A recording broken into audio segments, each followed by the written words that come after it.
राजस्थान के साथ साथ मध्य प्रदेश में भी विधानसभा चुनाव को लेकर सियासत गर्मा रही है। मध्य प्रदेश विधानसभा चुनाव के लिए 17 नवंबर को मतदान हो गया, लेकिन प्रदेश की सियासत में आरोप प्रत्यारोप का सिलसिला जारी है। इस बीच कांग्रेस ने एमपी चुनाव में तैनात कई अधिकारियों को लेकर उम्मीदवारों से जानकारी मांगी है। समाचार एजेंसी के मुताबिक कांग्रेस पार्टी ने विधानसभा चुनाव लड़ने वाले अपने सभी 230 उम्मीदवारों को पत्र लिखा है, जिसमें उन्होंने उन अधिकारियों की जानकारी मांगी है जिन्होंने एमपी चुनाव के दौरान कथित तौर पर बीजेपी को फायदा पहुंचाने के लिए नियमों के खिलाफ काम किया। प्रदेश कांग्रेस कमेटी ने अपने पत्र में दावा किया कि मतदान के दिन पोलिंग बूथ पर तैनात कुछ अधिकारियों और कर्मचारियों के संबंध में शिकायतें मिली है। उन पर आरोप लगाया गया है कि बीजेपी को लाभ पहुंचाने के लिए उन्होंने नियमों की अनदेखी की। वहीं बीजेपी ने कहा है कि एमपी चुनाव में कांग्रेस हारने जा रही है, इसलिए वो अपनी हार को छुपाने के लिए एक नया बहाना ढूंढ रही है।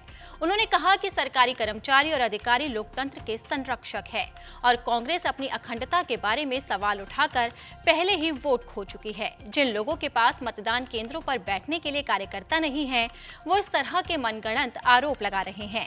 इससे पहले बीजेपी और कांग्रेस ने एक दूसरे पर आरोप लगाए थे, तो क्या कुछ कहा नेताओं ने, आपको सुनाते हैं। राजनगर विधानसभा में चुनाव की रात्रि को जो घटना घटी, नाती राजा वहां के कांग्रेस के विधायक प्रत्याशी कांग्रेस के, उन्होंने भारतीय जनता पार्टी के प्रत्याशी और हमारे कार्यकर्ताओं पर प्राणघातक हमला किया और उस दौरान जो उसको लेकर के नाती राजा के जो ड्राइवर हैं सलमान खान, वो किसी गाड़ी से दब करके उनकी दुखद मृत्यु हुई। मैं उनकी मृत्यु पर संवेदना व्यक्त करता हूं, लेकिन मुझे आश्चर्य है कि भारतीय जनता पार्टी के प्रत्याशी से लेकर के 20 कार्यकर्ता और 15 अन्य लोगों पर 302 की एफआईआर दर्ज कर दी प्रशासन ने। कोई गाड़ी से दब करके किसी की मृत्यु हुई है, वो जांच का विषय, किसकी गाड़ी से दबे किसकी गाड़ी से नहीं दबे, क्या हुआ है, लेकिन 302 की एफआईआर प्रशासन ने 22 जो करके कार्रवाई की है और उनके खिलाफ कोई कार्रवाई नहीं हुई। ये दुर्भाग्यजनक है। किसके दबाव में प्रशासन ने कार्रवाई की है?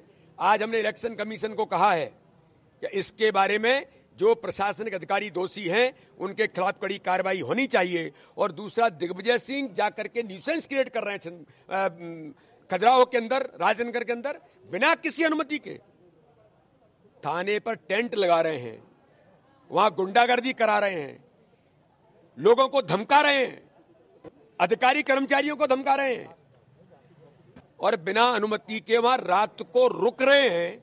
ये प्रशासनिक अधिकारियों को जिनने बिना अनुमति के ये सब करने दिया, इनके खिलाफ एफआईआर होनी चाहिए थी, इनकी अरेस्टिंग होनी चाहिए थी। दुर्भाग्यजनक है कि दिग्विजय सिंह बिना अनुमति के वहां कैसे उन्होंने काम किया। और दूसरा, मैं कहना चाहता हूं, मेरा गंभीर आरोप है कि ड्राइवर किसी का होता है तो अपने मालिक को अगर कोई हमला करे तो बचाता है, गाड़ी लेकर के भागता है। ये ड्राइवर स्वयं सलमान खान स्वयं देसी कट्टे से गोली चलाते हुए वीडियो वायरल हो रहे हैं।